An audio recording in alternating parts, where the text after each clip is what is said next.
community. It's Hope Village.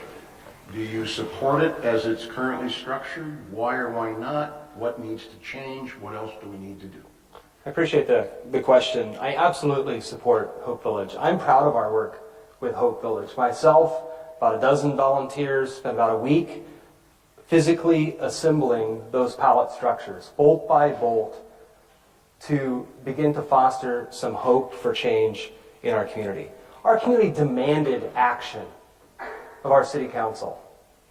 All across the community, people were asking that the city council and city government take action and do something, that the unhosted Wild West camp was not acceptable. We had unanimous agreement across the community. That way of doing business, that way of allowing the unhosted environment was not acceptable. So the city council took bold action, ordered up those pallet homes and stood up the site, entered into an agreement with the Salvation Army that has proven to be successful. Year to date, 41 individuals are out of our streets, public rights-of-ways, sidewalks, parks, successfully transitioned through this program and are on a path to recovery. We have another additional 50 people there right now on that same path. All told, 91 individuals on a path to wellness. Those are 91 individuals who are not calling law enforcement concerning, that were not calling or picking up their trash, debris, rubbish, shopping carts. They're not inconveniencing us at the R.A. Long Park. Absolute success, and we need to continue the program. Thank you. Ms. LaFave, same question. Right. Do you like or not like Hope Village? What needs to change? What's good? Thank you. Well, first of all, I'd like to thank everybody for being here and thanking everybody online as well. It's very important that you hear both of us and to see what the comparisons are. This started a few years ago with the Martin Boise Ninth Circuit decision. Some cities took it very literally, and it was fearful to be sued if they didn't provide. Many cities didn't provide it, and they didn't have the homeless problem like we do. Once Camp Alabama started, it was chaos. It was city-community chaos for 3 years. And these people came to city council and told them the disaster and destruction for them, their property, themselves, and city council did not take action for 3 years. And then Hope Village came about. And you're right, we did want to change, but we would have liked to have had a change with constituents' opinion. When the Capital Budget Committee of 5 wrote in the $2.5 million, they didn't ask our state legislative delegation, they didn't ask our senator, they didn't ask State Representative Walsh, they didn't ask State Representative McIntyre of what they thought, nor did they talk to our city lobbyist. And those are the people that you voted for. They should have spoke to them before they spent and accepted that $2.5 million. And you're right, it went from the wild, wild west to just an elite group of 50 people, no children, no families to be provided for. You had to be an individual. And when the Salvation Army provided their contract or agreement, it was no drug testing. You didn't have to be sober and no background check.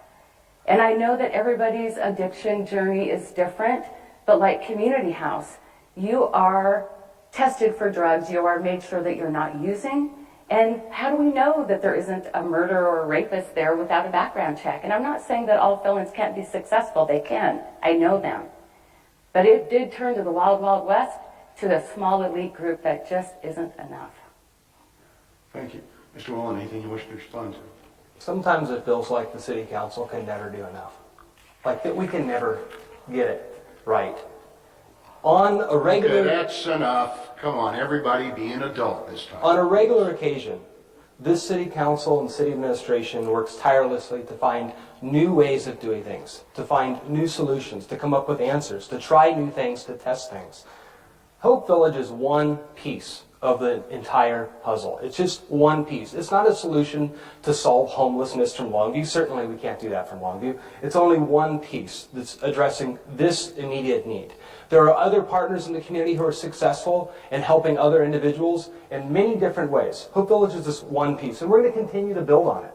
We're going to continue to improve on it. There's going to be others who come behind us. And not everyone is going to succeed at Hope Village. Some people will fail. And not every idea that the city council tries the first time will succeed. We will have failures. But we are taking bold risk and bold action and getting things done because we're taking responsibility and trying to make improvements for our community. Thank you. Ms. LaFave? However, the bold risk is on the backs of the taxpayers of $2.5 million. We don't know where the money is going to come from in the future. Right now, it's up for discussion whether to accept the Salvation Army agreement or not. I think it needs to be open to an RFP. I think more people should be able to apply for it. Community House on Broadway is a huge success. Frank Morrison has done an incredible job, and he holds them accountable. But the other part that I don't like is we really don't know the true data. What is it? I've asked several people, what is the true data and outcomes of Hope Village residents? And we still don't know. I want to know, are they going from one subsidiary housing to another? Or are they actually getting their own home, etc.? At Community House, you have to have a bank account, drug-free, curfew. I would really like to see more collaboration with city management, city council, Hope Village residents to find out truly what is the data. Is it skewed or is it right?